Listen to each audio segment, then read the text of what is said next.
Hi folks, little video update from us here in our renovation and camperstop project in Levka in Southern Bulgaria. And this is what a happy dog looks like on a nice summer's day in Bulgaria. The heat wave has passed and it's down to a pleasant low 30s during the day, which seems lovely. So just very quickly run through anything I might not have told you about or shown you. So it's a bit raggedy here because the guys are in doing the roof. We're coming to an end of the roof renovation. We're hoping to be finished today or tomorrow. I think it's probably going to be tomorrow. I don't think they're quite going to get done today. So things are a bit ragtag. Oh my goodness, we've just got I don't know if the camera caught that, but there was a bird of prey in my mulberry tree there. It was beautiful. Big one. I'll need to check up and see what it was. So so there's lots of things that we haven't really worked with this year. There's so much to do, and a lot of things I'm just like seeing what happens to them when they're left alone. And then from what, you know, like all the grapes and things, I pruned them all back. And I was really busy doing other things and don't have the structure up to put the vines on.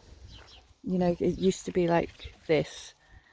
There would be this fencing all the way around and the vines went in it, but that's all broken down for these ones. But as you see, just left to their own devices, there's still quite a few grapes. I pruned them back really hard, so we didn't get as much, but you see all the grapes in there, they're here and there. And I've got a better idea what to do with them for next year from watching them grow. But also there's so much to be done that, you know, quite a few things will be left a bit ragtag for quite a few years.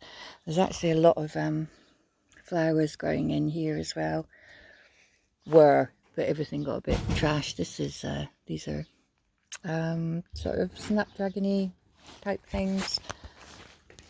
And so we have all our stuff around here. I've got some bougainvillea here. These, I don't know why I bought these, and there's like two in the pot, which seems a bit odd to me. But I need to repot these and put them in their own pots. Unfortunately, you can't leave them outdoors in Bulgaria over winter because it gets too cold. So, you know, you can't have a sort of permanent bougainvillea display as you can in some sort of more Mediterranean countries, like right down on a little bit further south around the sea and things, and Morocco, stuff like that. But so we'll have to keep them in containers rather than plant them out and cut them right down over the winter. But I'm really looking forward to see how they get on next year. This, again, as I said, everything, I'm kind of like deliberately keeping things a bit wild, to see what grows up. I put loads of seeds for these, just dotted them about the place. And oops, sorry, with my thumb, loads have come up, and they've been flowering on and off for weeks and weeks. Dotted around the garden, they come up and flower and fade off and flower again. And that happens with loads of things. There's a lot of stuff over the heat wave, sort of mid-July to early August, when it was like really hot for sort of 3 weeks, up in the high 30s and low 40s, and everything kind of died away a bit. Not so much the flowers that are planted, and I keep a bit out of the heat, but a lot of stuff kind of like came to its end. But if you keep looking after it, and then what I'm finding is now it's a bit cooler and everything's coming back a bit more. I'm not really deadheading things much. I'm just letting them do what they will. The basil, I let it flower in seed, and then it regrows, and it's the smell. I wish you could smell. We have like basil and rosemary and lavender, and the idea is, you know, there'll be loads and loads of herbs, because I love the thing that you get in Mediterranean countries as you brush past stuff. and you get the smells, beautiful smells. So yeah, so this is how our seating area keeps moving. I mean, eventually there'll be lots of seating areas all over, but while we're having building work done, there's also a limit to how much, you know, I can plant and things, because then, you know, you wind up with ladders in the middle of it all, everything gets trashed. And I knew that would be happening, so there's time factors and things, but also not being able to put permanent things down in a lot of places until we get building works done. These tomatoes that you see here, I have ones planted out in the raised beds, but I didn't get enough raised beds done. I had to have enough soil. Jay was away, and I couldn't, you know, I planted more than I needed, really. So some stuff wound up being left in pots, and it's quite crazy. Like, when you look at the size of the pot that these tomatoes are in, it's far too small for them. But even so, if I spin this around,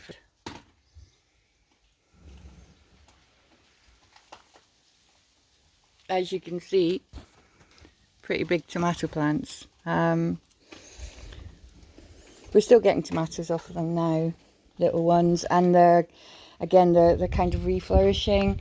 The courgettes had been finished, but we've got more courgettes like regrowing now, and things reflowering. You know, new tomato flowers coming out, new courgette flowers coming out. And what I really wanted to show you is how we're getting on with the roof. So out here is it's so messy out here now, but this is our pool area.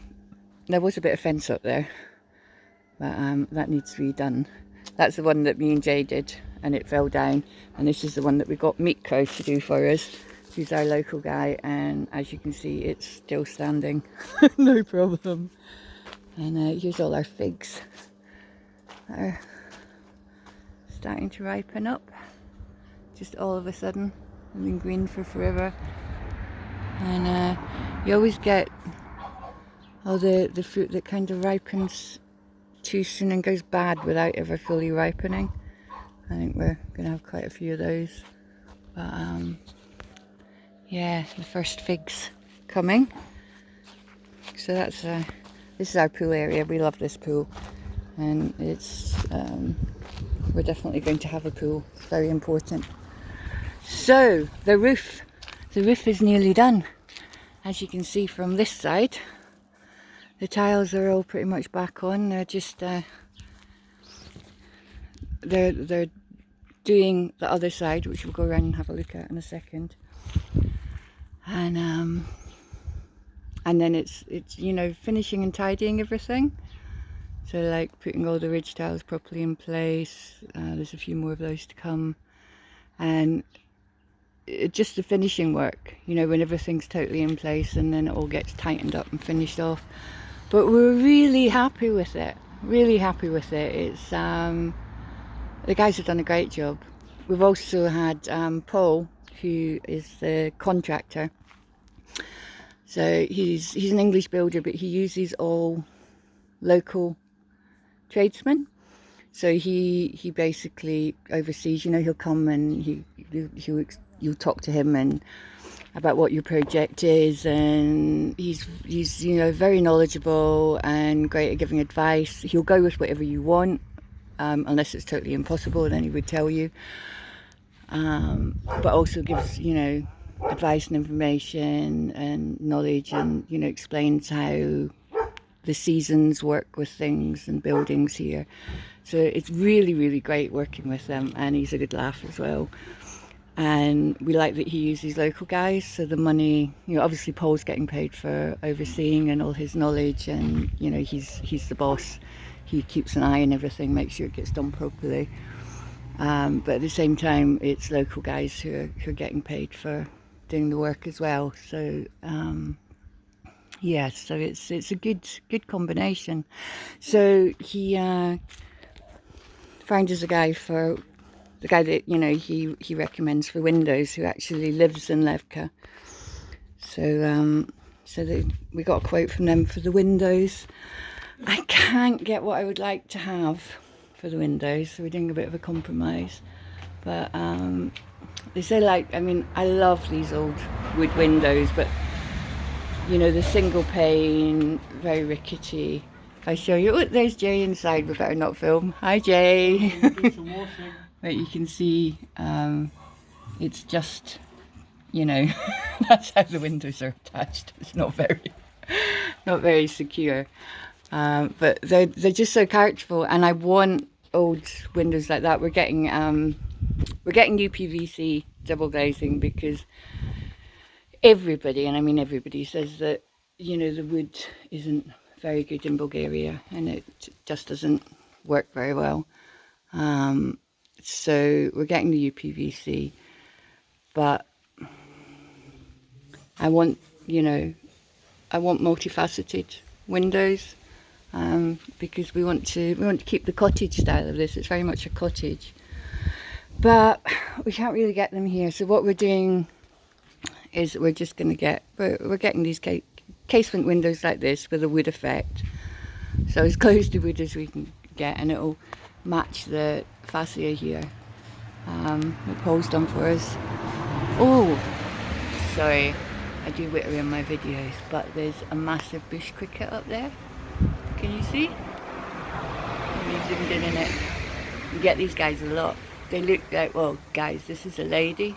I don't know if you can see, but if you can see the bit that looks like a massive sting going out the back, it's not a sting at all. It's just the thing that she uses, the part of her body that she lays eggs with. And they're great, these guys. These are where you get all your lovely cricket singing at night.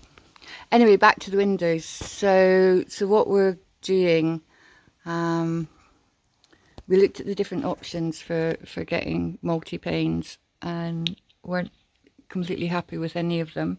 Maybe if we'd kept looking, you know, we could have found what we wanted in Bulgaria. I suspect we could if we kept looking, but also we need to have the house secure before we head back to Scotland for the winter. So, you know, we want it to be watertight and everything. So what we're doing is we're having the casement windows like this, but just with a single pane, and then we're going to try and pick up some leading when we're back in Britain or in Germany, or on the way there and back, and do that effect on the windows ourselves when we get back to make them look like leaded windows. And Paul thinks that should work well, and he's done similar stuff before, so that's what we're going to try. So that's where we are here. Just like you see the downpipe that isn't a downpipe. There's a finished one here. It was great watching that being done. Like the boys put water up into the drain pipe and we're pouring it and, you know, adjusting the angle so that they got this at the right size and the right angle to get the water to come right out and fall down into the grass here. And I think, as I said in a previous video, if you've seen it, this is to make sure that the water comes away from the house. There's no storm drains or anything to feed the water out in the villages. So, you know, eventually one day we might put down pipes and drainage all the way through, and then we'd have to like put a hole in the wall and get it out, which has been done previously over this side, just to catch all the water running down here. You'll see it was done when the house was built. There's a drain there. So, you know, we might do that eventually, but it's not a big priority at the moment when we have so much to do. And this will be fine. So this section here, I'll just bear in mind, you know, anywhere we have the drains coming down, the water coming from the drain pipes, you just bear in mind what you're doing with that area. And it's you know, it doesn't rain that much in the summer, so it's mostly a winter thing when there's nothing really growing, and it's not a big deal. This is where that drain comes out the front, and as you see, there used to be this pipe used to go in there, and then there's a pipe here, and it runs along, and it comes from there and kind of disappears, and it's all a bit of a mystery. But one day this front bit here, which is a bleep mess, will be really beautiful. But we want to make the camper stop and the house and the main garden first, and you know, I don't know, it'll all come together. It's a bit mind-blowing sometimes when you're doing a project like this. Just it would be nice to have all the money to be able to just go ahead and do it, but we don't, you know. And this is something I would say, if there's anybody who doesn't have much money and thinks, I wish I could do these things but I can't because I don't have much money. Well, we don't have much money, and everything's a bit of a wing and a prayer, and just go for it. And you know, it was the thing of getting a house that was in good enough condition that we could sort of camp out, live in it. And this is the main thing, is to get it structurally sound. You see the boys up there working on the roof. You know, and it was very, very cheap here to buy. I'll do a costing on the website if you check out the website. I haven't been updating that, but I am going to be starting to do a lot of updating on the website very shortly. Just been really busy since we came. So as usual, I've wittered so much, and so as you know, as I always tell people, I'm not trying to be anything. I'm just like me talking on a video. So I don't script these things. I just wander around and say what comes into my head and try and give you the information. So sometimes it's a bit lacking. So, you know, if anybody has questions, you know, that I've gone off on a tangent and not explained something, drop them in the comments and I'll answer. But yeah, money wise, I mean, this is us, like, we need to go back to Scotland to make some more money, and we live on very little, and Bulgaria is a good place for doing that. And this is the boys doing the last bit of the roof here, and it just looks so nice. It's like so tidy, and they've done just a great job. Really happy. It's funny, you know, it's like they strip it down and the work's been done, and you go through bits where you're like, oh, I'm not sure, oh, what's that going to be like, and are they doing it properly? And then as it all starts to come together, you're like, wow, yeah, really good job. I'm really happy with they're tidy, they're polite, they've just done a great job. I'm really pleased with the guys, and no bother to have her in the house at all, and hopefully we'll have them back to do more. And the windows are going to be made up in a few days, but he's busy for about 3-4 weeks, so we'll get the windows in 3-4 weeks. And that is my update for today, and we will catch you all later with a video of our finished roof. Okay, over and out from Left Coats. Another gorgeous day.